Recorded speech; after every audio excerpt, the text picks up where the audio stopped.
বিসমিল্লাহির রহমানির রহিম। আজকে তোমাদেরকে ক্লাস 6 ইংলিশ বুক পেজ 87 এবং 88 পেজের সমাধান দিব। আজকে ডায়লগ একটি ডায়লগ সম্পূর্ণ করতে হবে এবং ঘটনাটা বুঝতে হবে। ঘটনা না বুঝলে তোমরা ডায়লগটা বুঝতে পারবে না। আমরা আগে প্রথমে প্রশ্নটা পড়ে নেই।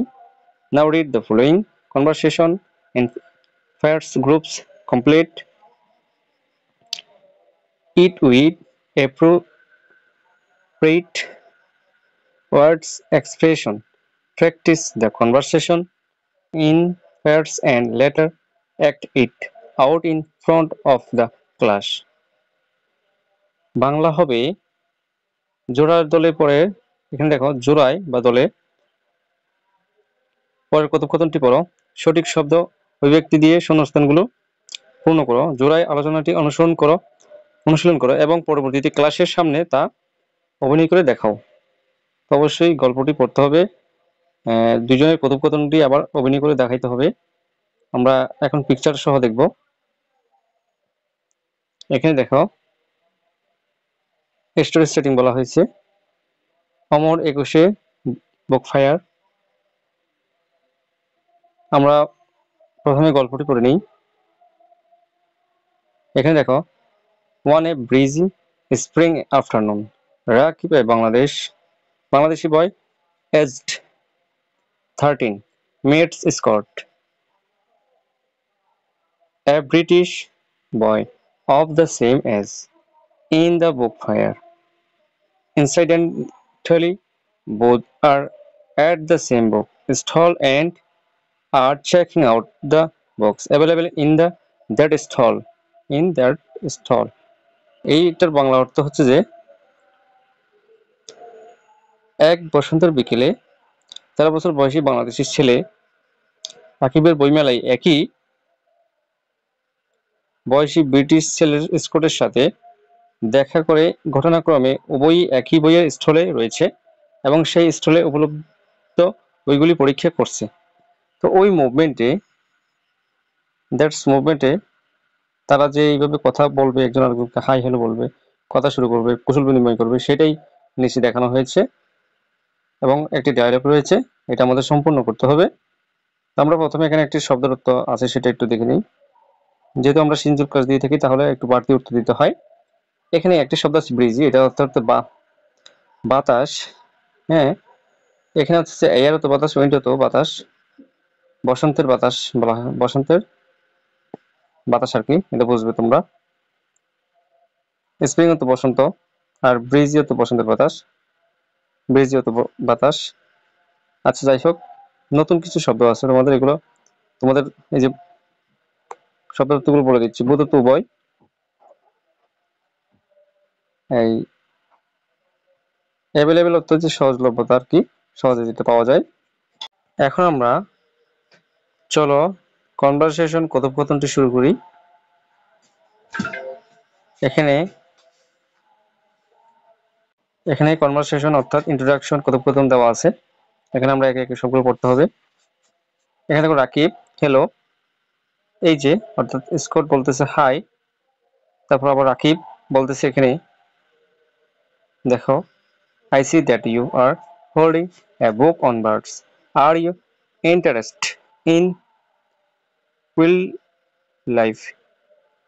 বাংলা অর্থ, রাকিব দেখছি তুমি বই ধরছো, আপনি বন্যপ্রাণী আগ্রহী? রাকিব জিজ্ঞেস করছে। তো স্কট উত্তর দিচ্ছে, ইয়েস আই এম, হ্যাঁ আগ্রহী। এখানে হোয়াট অ্যাবাউট ইউ, তোমার খবর কি? তো অ্যাবাউট অর্থ নিজের সম্পর্কে বোঝানো হয়। এখন রাকিব সেটার উত্তর দিবে, ইয়েস ইনডিড। রাকিব বলতেছে, ইয়েস ইনডিড। রাকিব, হ্যাঁ সত্যি।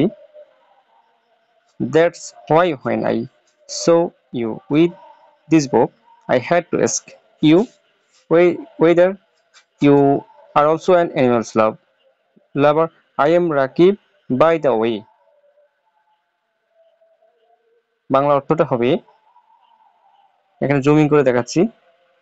বাংলা অর্থ হবে, রাকিব হ্যাঁ আমি সত্যি, এই কারণে যখন আমি আপনাকে এই বইয়ের সাথে দেখেছিলাম, তখন আমাকে জিজ্ঞাসা করতে হয়েছিল, আপনিও কি একজন প্রাণী প্রেমিক? যাই হোক, আমিও Rakib.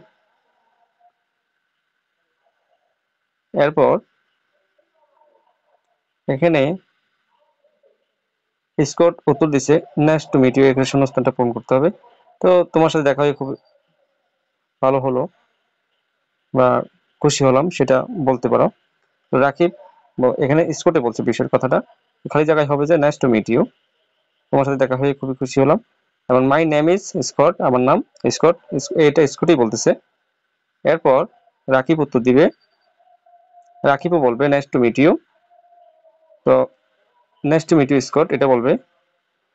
What do you think about this book fair? এর অর্থ, এই বইমেলার সম্পর্কে আপনি কি মনে করেন? সেটা রাকিবের প্রশ্নটা করেছে স্কটকে। স্কটের উত্তরটি দিবে, স্কট বলতেছে, I read about this book fire earlier, but I did not know that there would be more than 400 stalls. There are so many books to check out and buy. Bangla অর্থ হবে, স্কট, আমি এই বইমেলার কথা আগে পড়েছিলাম, কিন্তু 400টির বেশি স্টল হবে, মানে দোকান হবে আর কি বইয়ের, তা জানতাম না। এখানে দেখার এবং কেনার মতো অনেক বই আছে। এখন রাকিব বলবে রাইট ইউ আর, তুমি সঠিক বলেছ, সেটা আর কি। The more stalls I visit, the more I went to buy. এখানে বলছে, আমি যত বেশি স্টল পরিদর্শন করি তত বেশি আমি কিনতে চাই। হ্যাঁ, এটা বলেছে। তো স্কট উত্তর দিচ্ছে, দেখো, I understand how you are feeling, আমি বুঝতে পেরেছি তোমার অনুভূতি।